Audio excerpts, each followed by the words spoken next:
This is CGTN, China Global Television Network.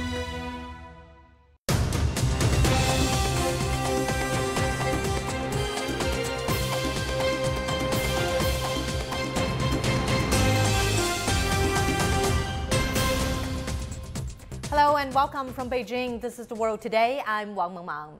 China's Tianzhou 6 cargo ship has entered orbit and is now waiting to dock with the China's space station. The cargo ship was launched at 21:22 p.m. Beijing time, carried by the Long March 7 Y6 rocket from the Wenchang spacecraft launch site. It is the first spaceflight since China's space station fully commenced operations last year. It contains a 22.5 cubic meter cargo compartment with 50 lockers to place daily necessities for astronauts, equipment needed for in-orbit experiments, and also propellants. Now, the supplies on board include 70 kilograms of fresh fruits, about twice the amount delivered by the Tianzhou 5 cargo ship. The Tianzhou 6 cargo craft is the first of a new batch of China's cargo ships from Tianzhou 6 to Tianzhou 11 to boost their loading capacity from the previous 6.9 tons to 7.4 tons. Chinese Foreign Minister Qin Gang has met with German Chancellor Olaf Scholz in Beijing. Scholz said he looks forward to holding the 7th round of Germany-China governmental consultations in Germany. Scholz says that as the host country, Germany is actively seeking results from its joint efforts with China. He said Germany attaches great importance to China's role and influence and is willing to strengthen communication with China on the Ukraine conflict and other major issues. Now, Qin Gang said the international community should step up cooperation and join hands to meet challenges. He said China and Germany should enhance dialogue and cooperation and added that China's position on the Ukraine conflict is to promote peace talks through dialogue. Moscow is now hosting the foreign ministers of Turkey and Syria for their first official meeting in over a decade. Stuart Smith has more from Moscow. This comes after a meeting of defense and intelligence officials, which Russia described as constructive last month. They've seemingly succeeded in laying the groundwork for this foreign ministers meeting. And the outcome from this, according to Russia, it says it's trying to make a positive impact on the situation in the region, Syria, and also in the Middle East more generally. At the heart of this issue is whether Turkey should be on Syrian territory undertaking its own military operation, as it describes, against terrorist groups in Syria, something Damascus has never said was okay. And so that fight is what is at the heart of the dispute, and that's also what's trying to be fixed here. Turkey says it's interested in trying to get Syrian refugees who have fled to Turkey back to Syria. It says it's interested in a permanent stability and peace in Syria, but what needs to be resolved is how exactly that terrorist threat is countered in Syria. That's how Turkey describes it, the YPG and PKK fighting there in what Turkey says is an attempt to divide Syria and also attempt to threaten Turkey. If that could be resolved, that would mean progress. Stuart Smith for us from Moscow. Representatives from Russia, Ukraine, the United Nations and Turkey are set to meet in Istanbul in a last-minute bid to salvage the Black Sea grain deal. Now, these parties make up the Joint Coordination Center, or JCC, which implements the deal and allows for the safe export of grain from Ukrainian ports. Moscow has said it will not extend the pact beyond its expiration date on May 18th, unless the list of demands is met to remove obstacles to Russia's own grain and fertilizer exports.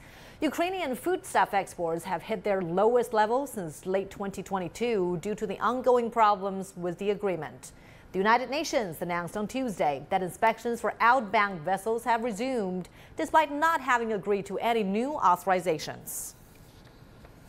Just 2 days after Syria rejoined the Arab League, Saudi Arabia says it will reopen its embassy in Syria. Syria's state news agency also says Damascus has decided to resume the work of its diplomatic mission in Saudi Arabia over a decade after ties were cut. Both countries have agreed that this will enhance bilateral relations and strengthen efforts for peace and stability in the Arab region. Pakistan's former Prime Minister Imran Khan has been indicted by a court for illegally selling state gifts during his premiership between 2018 to 2022. Meanwhile, nearly 1,000 people have been arrested in Pakistan's Punjab province. The protests erupted after the arrest of former Prime Minister Khan on Wednesday, and police teams have arrested 945 people, and about 130 officers and officials were injured in the violence that broke out on Tuesday. Palestinian health officials say Israeli forces have killed 2 Palestinians in the town of Kapitia near the northern West Bank city of Jenin. And this comes a day after Israeli airstrikes killed 15 Palestinians and injured 22 on the Gaza Strip. On Tuesday morning, Israeli drones and fighter jets carried out raids on several buildings in Gaza, killing 3 senior members of the Palestinian Islamic Jihad movement's armed wing. So far, neither the Jihad group nor Hamas have responded to the airstrikes. Airstrikes and gun battles continue in Sudan's capital, Khartoum. According to the WHO, more than 600 people have been killed and more than 5,000 injured. So far, there's no progress in ceasefire talks in Saudi Arabia. Anaba Oladin has more on this.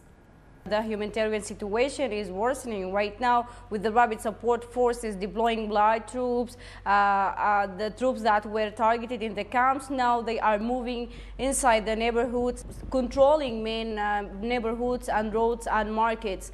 The situation is fragile. People are reporting looting, killing in the streets, and of course criminal activities all around. So the capital right now is not safe for anyone, even for the people who are staying in their houses. A large influx of people are fleeing the capital after 3 weeks of the battles.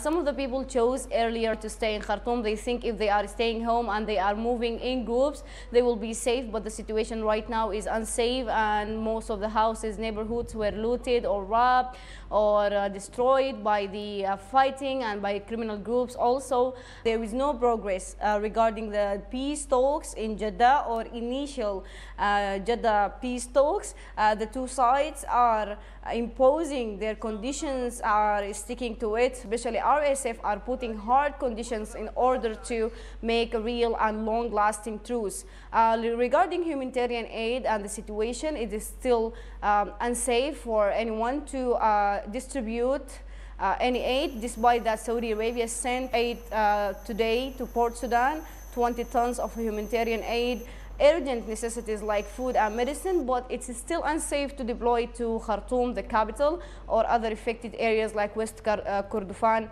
West Darfur and North Kordofan. So there is no improvement on the ground. Peace talks are not making any progress, and the situation is still fragile, and the fighting may be prolonged as it's almost 1 month since the war started on April 15th. Naba Muhyiddin, CGTN, Wad Madani, Sudan. South Korea's President Yoon Suk-yeol has marked his first year in office with a mixed assessment of his domestic and foreign policies, especially efforts to deepen ties with Japan. Jack Barton has more from Seoul.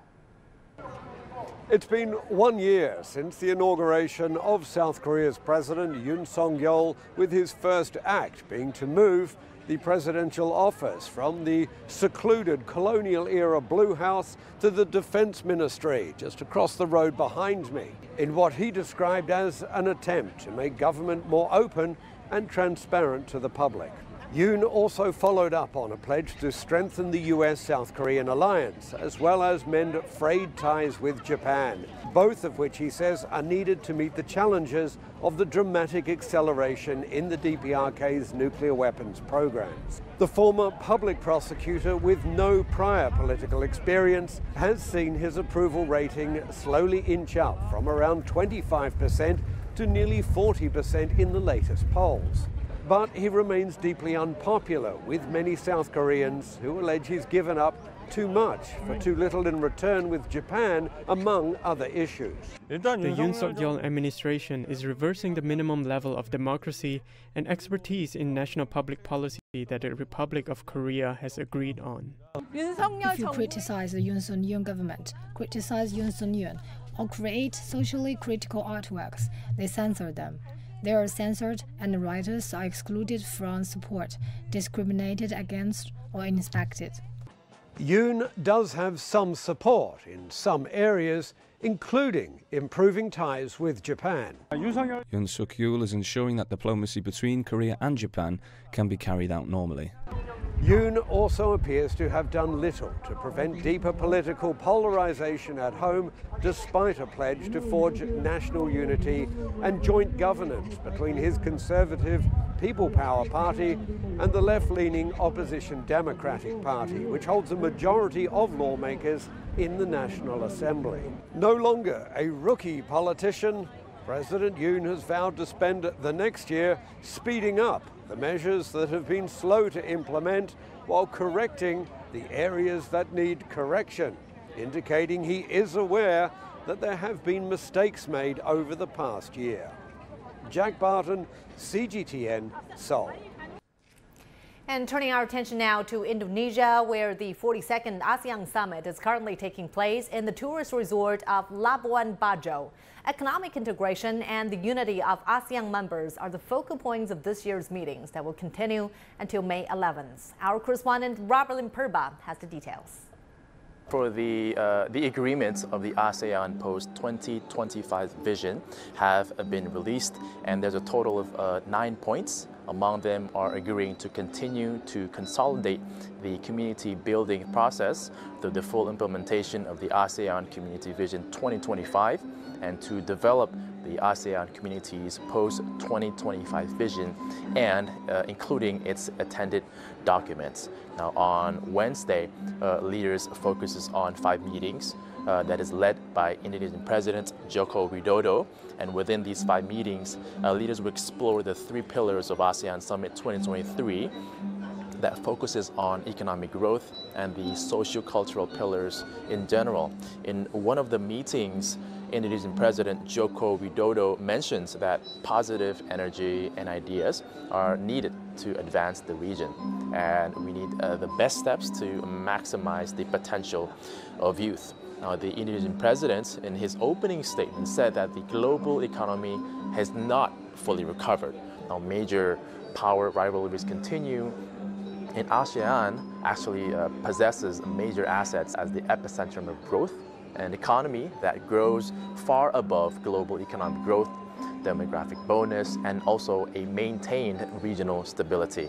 He continues to say that he's confident that ASEAN can play a central role to bring peace and economic growth as long as ASEAN is united.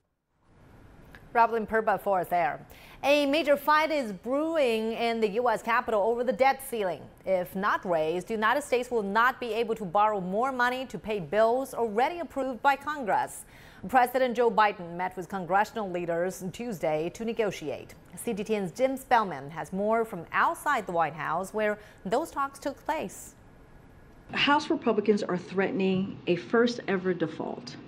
They want the president to agree on a plan in its entirety that includes cuts to programs that are incredibly important for the American family. Republicans, led by Speaker of the House Kevin McCarthy, want to tie raising the debt limit to budget cuts. Last month, Republican-controlled House of Representatives passed a bill that would raise the $31.4 trillion debt limit up another $1.5 trillion in exchange for limiting federal spending to 2022 levels and cutting some programs popular with Democrats. He's wasted 97 days. I mean, this is the whole reason I went to him on February 1st. We did not want to put the country in this type of position. Both sides see political upside to sticking to their guns in negotiations at this point. But the closer we get to the June 1st deadline, when the U.S. government could default, the bigger the potential there is for political backlash if the U.S. taxpayers have to pay the consequences of a government default. Jim Spellman, CGTN, Washington.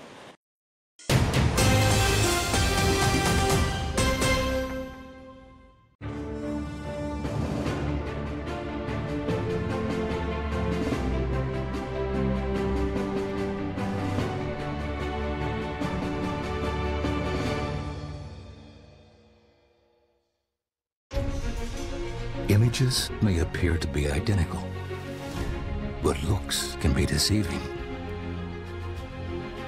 The difference is not always obvious. It has to be discovered. There are always different sides to a story. We put the focus on the details. To see more, to understand better. CGTN. See the difference.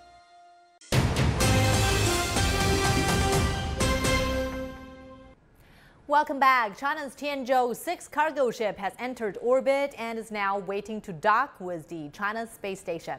The cargo ship was launched at 9:22 p.m. Beijing time, carried by the Long March 7 Y6 rocket from the Wenchang spacecraft launch site.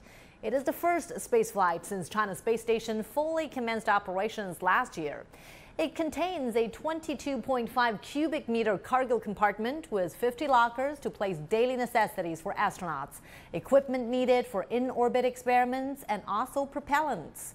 The supplies on board include 70 kilograms of fresh fruits, about twice the amount delivered by the Tianzhou-5 cargo ship. Now, the Tianzhou-6 cargo craft is the first of a new batch of China's cargo ships from Tianzhou-6 to Tianzhou-11 to boost their loading capacity from the previous 6.9 tons to 7.4 tons. My colleague Zheng Chunying tells us more about some details of the Tianzhou-6 cargo spacecraft. The Tianzhou-6 cargo ship is actually the most capable space cargo ship currently in service. And let me walk you through some of the key figures here. Weighing 13.5 tons in total, the Tianzhou-6 will be the first cargo craft of its series to boost its loading capacity from 6.9 tons to 7.4 tons. It'll carry 700 kilograms of propellant for the CSS. And the cargo spacecraft consists of two parts. The larger cargo module has a storage capacity of 20% bigger than the previous Tianzhou-5, and it will also carry more than 700 kilograms of materials for scientific experiment on board the space station. And the Tianzhou-6 cargo ship also contains some daily necessities for the astronauts. There's about 70 kilograms of fresh fruit to be delivered, and roughly twice the weight of that carried up by the Tianzhou-5 craft. For the cargo supply missions to China's Tiangong space station, the Long March 7 carrier rocket plays an important role. CGTN reporter Zheng Yibing has this exclusive report on the launch vehicle from the Wenchang spacecraft launch site. This is now the first time I see the Long March 7 carrier rocket here, but this is the first time I see it carrying the mission of the application and development stage of China's space station. A senior designer introduced the logo for this mission to us. It shows a very impressive scene when the rocket flies through the clouds, and the spacecraft design here represents its payloads and mission. For this mission, the cargo spaceship Tianzhou-6 increased the lift-off weight of 500 kilograms, and its carrier rocket Long March 7 would keep the same launch capacity and precision to send payloads into orbit. Since its maiden flight in 2016, the rocket has been getting more stable and precise in flight. With these developments, we keep updating the technology and making progress. Based on its predecessors like the Long March 2F for manned missions, the Long March 7 is designed specifically for cargo supplies to low Earth orbit of some 400 kilometers above the Earth. The design adopts the modular research and development and has the advantage of reliability and relatively low cost. As new types are derived, like the Long March 8 and the Long March 7A, this helps us realize a graded distribution of carrying capacity of rockets to different space levels. For Lu Jianqiang and many other team members, the rocket is like their child, and they're glad to see it grow and mature, especially for the first flight for the operation phase of China's space station. As the member of the main rocket of cargo supplies, we must make sure its progress, precision, and high quality and effectiveness for each mission, to lay a good foundation for the station and offer very good support for astronauts in space. Zheng Yibing, CGTN, Wenchang. And now let's get some more analysis for our special coverage. We have in the studio Professor Yang Yuguang, Vice Chair of the Space Transportation Committee of the International Astronautical Federation. Professor, it's been almost an hour since the launch moment. So tell us about the current status of the rocket, please, of the Tianzhou-6 spacecraft.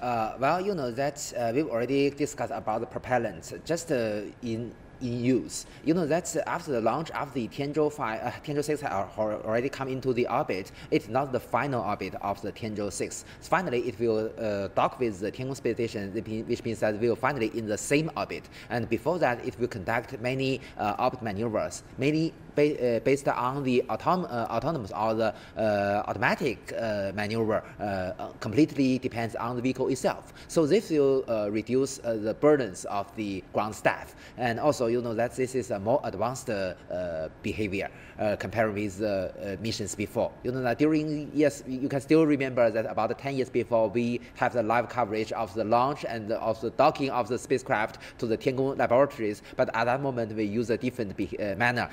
All the orbit maneuvers were designed were by the ground staff and conducted in the monitoring by the ground staff. But this time, and also the former several missions, we depend on the vehicle itself. So this is also evidence that our technology becomes more and more practical, and our designers become more and more confident than before. Sure, how time flies, and China really has come a long way in its space exploration program. Quite right. So just to help our viewers who just joined us to understand some of the technical highlights of the Tianzhou 6 mission, please. So, you know, that's the 500 kilograms of the payload increased comparing with the previous mission. Not only means that we have an advanced status of the Tianzhou cargo ship itself, but also means that we bring more chance for the scientists and also the engineers. You know that during the missions before, mainly we paid more attention or may remain more resources to the, especially, you know, that's the environmental control and the life support system, which means that we must bring many water, many resupplies to the station for the daily life to keep their life of the astronauts in orbit. Basic exactly. Necessities. But today we have already mastered this technology very, very precisely. You know that the oxygen can be 100% recycled.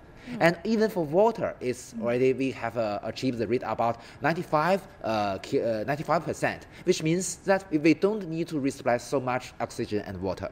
So only some additional resupplies of water we needed, which means that we can have more volume, more payload mass for the scientific research, and also for other purposes, for instance, outreach. And we can have these kind of objects, instruments for outreach for the Tiangong class. So this is also very, very meaningful for the future. And also, as we already discussed, for the international cooperation to benefit the whole world, to benefit the scientists and engineers from other countries. Sure, because I know international cooperation is also your field. You go to a lot of the meetings, international ones, and talk to astronauts and space scientists.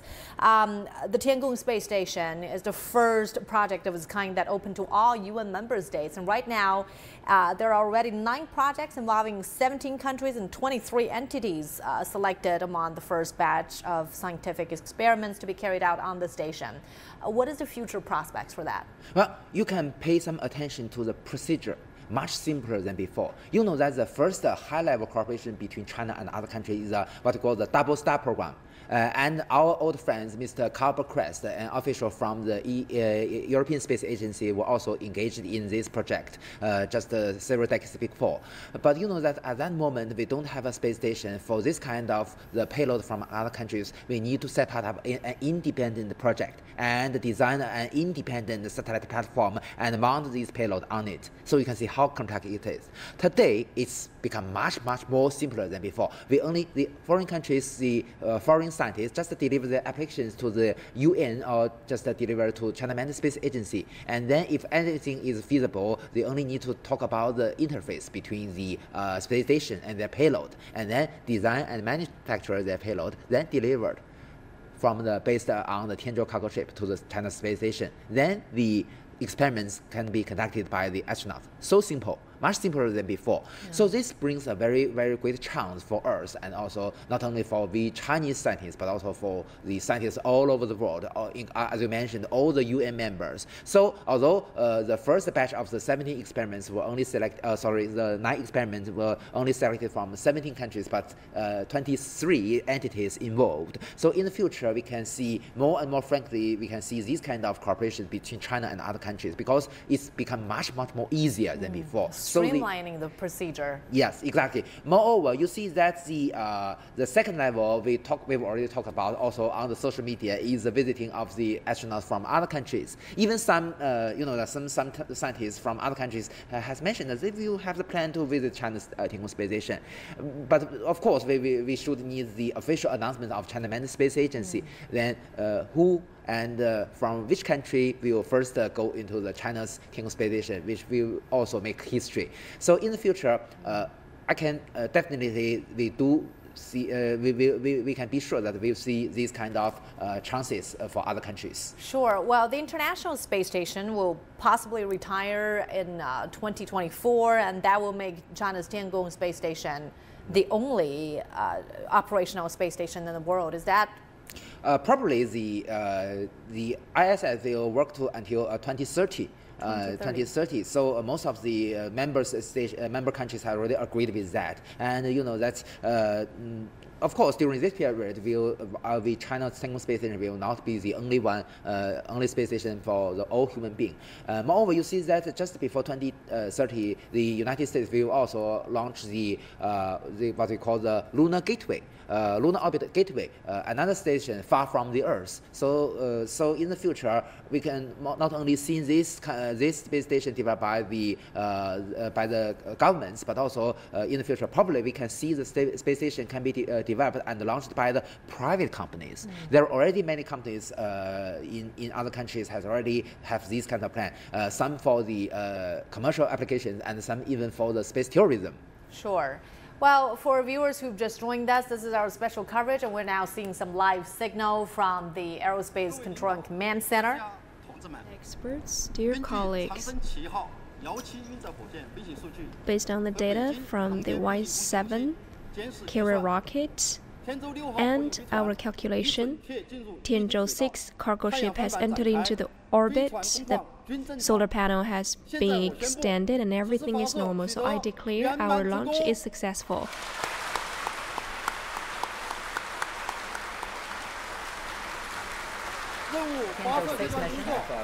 The mission is going on smoothly, and now this is the end of the mission. Thank you. This is always a time to celebrate, because behind the scenes, behind this big moment, we could imagine all the efforts and dedication from these scientists. So going forward, though, Professor, we can expect the Tiangong 6 to dock with the China's Tiangong space station. What will be the future missions going forward? Well, that just within this month, we will have the launch of the Shenzhou 16 manned spaceship. Our Shenzhou 16 crew will meet the Shenzhou 15 crew in orbit.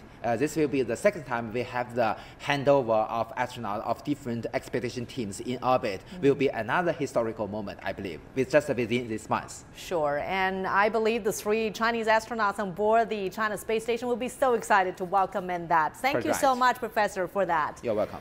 All right, that's going to do it for our special coverage of the launch of the Tianzhou 6 mission. I'm Wang Mengmang. Thanks for watching.